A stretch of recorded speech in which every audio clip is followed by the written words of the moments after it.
দেশের স্বাস্থ্য খাতের ডিজিটাল ট্রান্সফরমেশনে কাজ করতে আগ্রহী সৌদি আরবের প্রতিষ্ঠান এসডিএম বৃহস্পতিবার রাজধানীর মতিঝিলে এফবিসিসিআই আয়োজিত প্রযুক্তিতে নারী শীর্ষক আলোচনায় প্রতিষ্ঠানটির সিইও জানান, মানুষের দোরগোড়ায় স্বাস্থ্যসেবা পৌঁছাতে আর্টিফিশিয়াল ইন্টেলিজেন্স বা এআই ব্যবহার করতে চায় তারা। 250-টিরও বেশি ডিজাইন অপশন নিয়ে ওয়ালটন স্মার্ট ফ্রিজ, বোঝে আপনার প্রয়োজন। দেশে নারী শিক্ষার হার বাড়লেও এখনো প্রযুক্তিতে পিছিয়ে রয়েছেন তারা।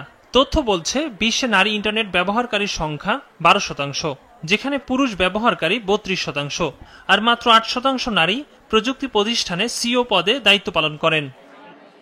বাংলাদেশেও নারীরা প্রযুক্তি ব্যবহারে পিছিয়ে রয়েছে।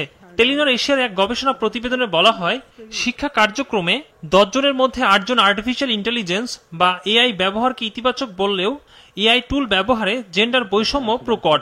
বিশেষ করে 37% নারী কর্মক্ষেত্রে এআই ব্যবহার করে, যেখানে পুরুষ ব্যবহারকারীর সংখ্যা 47%।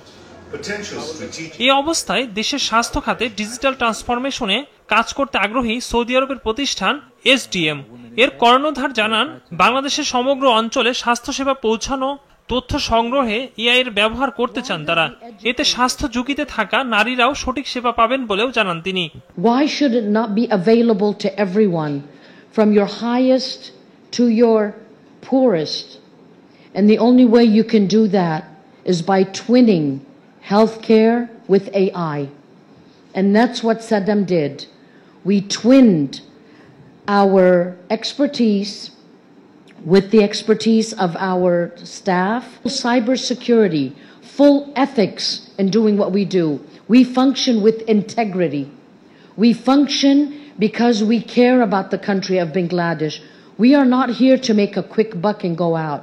We are here to serve Bangladesh. অনুষ্ঠানে তথ্য যোগাযোগ প্রযুক্তি সচিব বলেন, দেশে ডিজিটাল বিভাজন প্রকট। প্রযুক্তিতে নারীর অংশগ্রহণ বাড়াতে সরকার সাইবার বুলিং ও যৌন হয়রানির বিরুদ্ধে কঠোর ব্যবস্থা নিচ্ছে।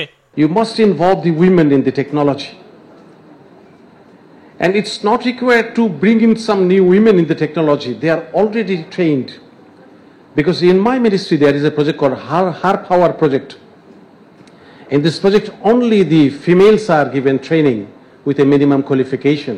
If you talk about the repository, you will be finding the repository is full of all the innovations by the Bangladeshi people.